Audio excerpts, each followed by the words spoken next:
প্রিয় দর্শক, গল্প বলার 10ম পর্বে আপনাদের সকলকে স্বাগত জানাচ্ছি। তো আজকের এই পর্বে বাংলা সাহিত্যকে যিনি সব দিক থেকে সমৃদ্ধ করেছেন, যার লেখা অতুলনীয়, যার কথা বলছি আপনারা একটু হলেও আঁচ করতে পারছেন, তিনি হচ্ছেন বাংলা সাহিত্যের রবীন্দ্রনাথ ঠাকুরের কথা বলছি। 2 বিঘা জমির কবিতারটি আমার ভাগিনা মুন্না এটি গল্প আকারে উপস্থাপন করবে। তো ঠিক আছে, তুমি শুরু করো। আসসালামু আলাইকুম। আজকে আমরা উপস্থাপন করব বিশ্বকবি রবীন্দ্রনাথ ঠাকুরের 2 বিঘা জমি কবিতাটি। তো আমরা দেখতে পারি 2 বিঘা জমি কবিতায় একজন দরিদ্র কৃষক থাকেন। তো দরিদ্র কৃষকের যে 2 বিঘা জমি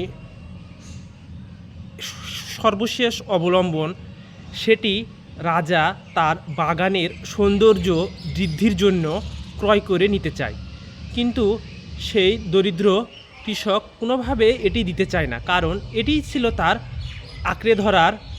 আঁকড়ে ধরে পৃথিবীতে জীবনযাপন করার সর্বশেষ মাধ্যম। কিন্তু রাজা তো কোনোভাবেই ছাড় দেবার পাত্র নন, তিনি যেভাবেই হোক জমিটি বাজেয়াপ্ত করেন। তখন সেই দরিদ্র কৃষক তার সেই বসত বাড়ি এবং জমি ছেড়ে নিরুদ্দেশ হয়ে যায় পৃথিবীর সন্ধানে। 10 থেকে 15 বছর পর সেই দরিদ্র কৃষক যখন সেই পৃথিবীর ঘুরতে ঘুরতে নিজের জমিতে আবার ফিরে আসেন, তখন তিনি একটি আম গাছের তলায় বসেন এবং আম গাছ থেকে একটি আম পড়ে। তখন তিনি সে আমটি তুলে নেন এবং সেই সময় রাজার পেয়াদা সেখানে হাজির হয় এবং সেই দরিদ্র কৃষককে চোর বলে আখ্যায়িত করে রাজার দরবারে নিয়ে যায়। তখন রাজা যখন তাকে প্রশ্ন করে, তুমি আজকে এ আম চুরি করলে কেন আমার বাগান থেকে? তখন সেই কৃষক উত্তর দেয়, তুমি মহারাজ সাধু হলে আজ আমি আজ চোর বটে, রাজার হস্ত করে সমস্ত কাঙালের ধন চুরি।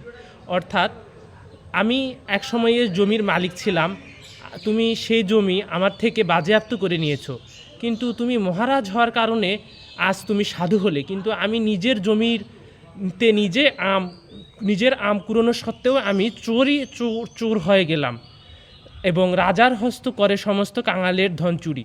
আমি কাঙাল বলেই তুমি আজকে আমার সমস্ত ধন চুরি করতে পারলে। আমি যদি আজ সম্রাট বা তোমার থেকে বড় কোনো শাহেনশাহ হতাম, তুমি কখনোই আমার এ ধন বা জমি বাজেয়াপ্ত করতে পারতে না। ধন্যবাদ সকলকে। এবং এই কবিতার একটি সমাদৃত লাইন উক্তি হচ্ছে, বুঝেছ উপেন, এ জমি আমি লইমু কিনে। ধন্যবাদ সকলকে।